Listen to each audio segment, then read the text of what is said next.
The conjunction.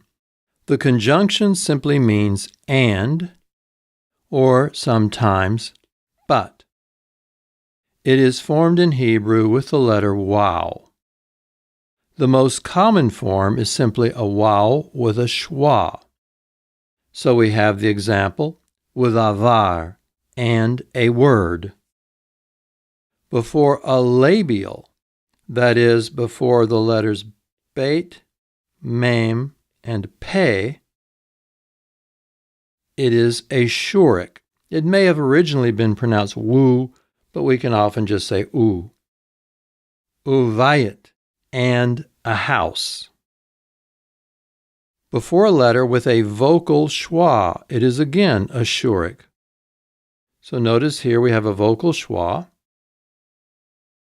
Udvarim, and words. Before a yod with a vocal schwa, it is we. Wow, hirik yod. Now, this would have originally been Yehuda with a vocal schwa there, but when you add the conjunction, the vocal schwa disappears and it simply becomes Wehuda and Judah. Before a guttural with a composite schwa, it becomes either wow pathak, or wow sagol, or wow with kametz hatuf. Notice that's kametz hatuf, wo, not kametz, wa. So here you have the example, watni, and I. Now notice what happens is it takes the corresponding short vowel. Ani, which means I, as in myself, has a hataf pathak. So the conjunction wow takes the pathak because it corresponds to the hatef pathak. Watni, and I.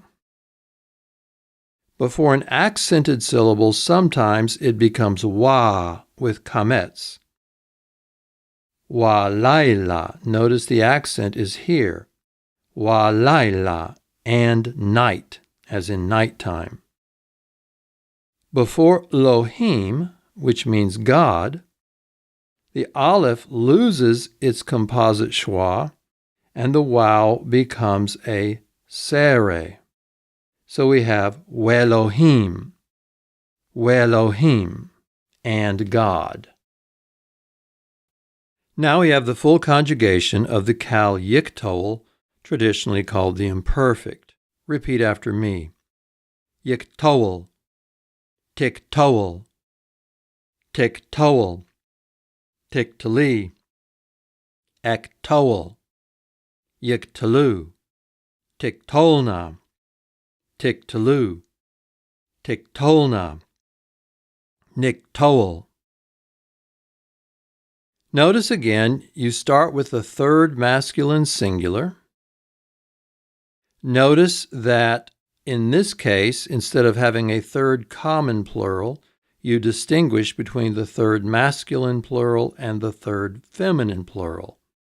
So it could be they will kill, speaking of a group of men, or they will kill, speaking of a group of women. Notice also that in the singular, the third feminine and the second masculine are the same. And in the plural, the third feminine and the second feminine plural are the same. The other thing to take note of, quite obviously, is every form has some kind of a preformative. That is to say, something put on the front. A few, but not all forms, have a sufformative. Now here we can see the preformatives and sufformatives of the yiktol. Notice for the third masculine, both singular and plural, we have a yod preformative. For the third feminine, second masculine, and second feminine, both singular and plural, we have a tau preformative. And notice for the first common, singular, we have an aleph, and plural, we have a nun preformative. Notice the second feminine singular sufformative is hirik yod. In the plural, the third masculine and second masculine have the suffix shurik, whereas the feminine third person and second person have the ending na, nun kametz he. Now here we have the kal yiktol of the third he verb, bana. Repeat after me. Yivneh, tivneh, tivneh, tivni, evneh, yivnu, tivnena, tivnu, tivnena, nivneh.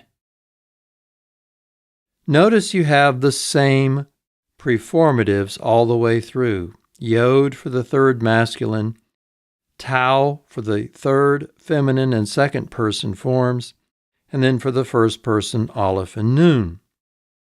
Notice again for the second feminine you have the ending hirik yod, and in the plurals for the masculine you have the ending the sufformative shurik, and for the feminine you have the sufformative na, nun kametz he. So all of that is the same. However, there's something you do need to take note of.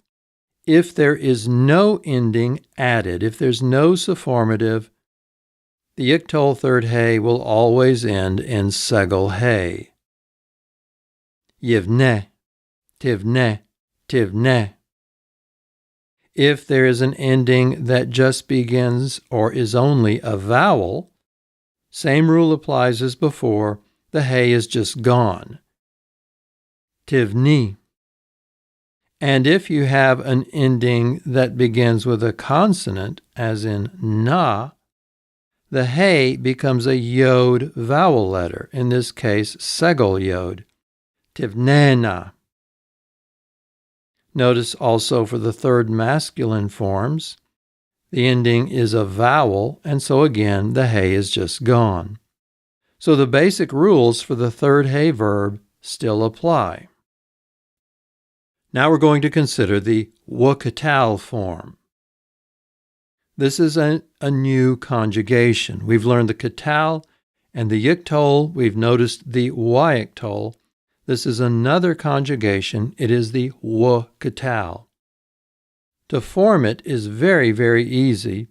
You essentially just take a katal form and add the conjunction w to it.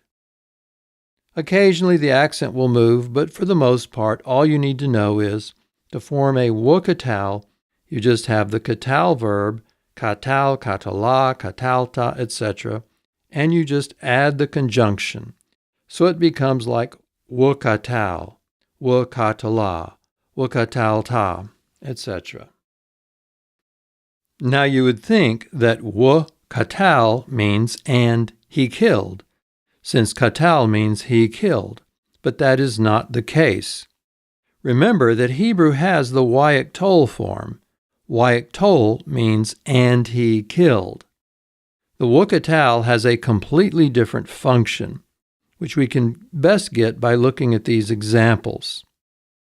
First, Hamelech yeshev bechatzer u'shafat et ha'am. Hamelech, the king, yeshev. You know this means he will sit or he would sit. In this case, he would sit. The king would sit b'chatzer, in the courtyard, was shafat, and judge. Notice the verb shafat, to judge. This is a wukatal, third masculine singular. Et, sign of a definite object. Ha'am, the people. So it means the king would sit in the courtyard and judge the people. Next example. Yishma hamelech et haTorah u'shafat et ha'am. Yishma, he will hear, or in this position, he should hear. Hamelech, the king should hear. Et haTorah, the law, Torah. Ushafat, and judge, et ha'am, the people. The king should hear the law and judge the people. Third example, Im yashuv hamelech ushafat et ha'am. Im, if, yashuv, he will return. Hamelech, the king. Ushafat, literally, and judge. Et ha'am, the people.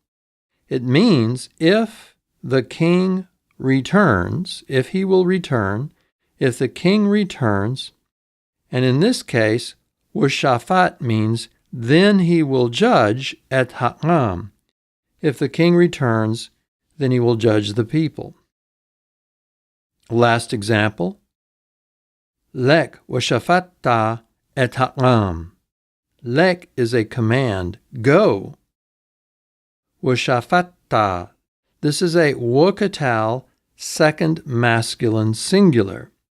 And judge, and you judge, et ha'am, the people. So it means go and judge the people. Notice in no case does it mean and he judged. Here it is, the king would sit in the courtyard and judge the people, or the king should hear the law and judge the people. If the king returns, then he will judge the people, or a command, go and judge the people. Now we might ask, how in the world can the wukatal have those meanings? How, for example, can shafat? How can this mean and judge instead of and he judged? Well, it turns out the English has a very similar usage. English can use the simple form of a verb with and as an apodosis, that is, after an if clause. Keep this law and live. Don't keep it and die. Meaning, if you keep this law, then you will live. If you don't keep it, then you will die. But it only says and live and die. English can use and with a simple verb as a subjunctive. He should learn this law and keep it and teach it to his children. Notice we just have and keep, but in context it means and he should keep it because we just had should learn. We can use and with a simple form in a series of commands. Go. Well, now that's obviously a command. And stay in your homes and watch over your families. Notice in this case, and stay and watch are in effect commands, even though here it's subjunctive and here it's an apodosis. We can also use and with a simple verb for a prediction.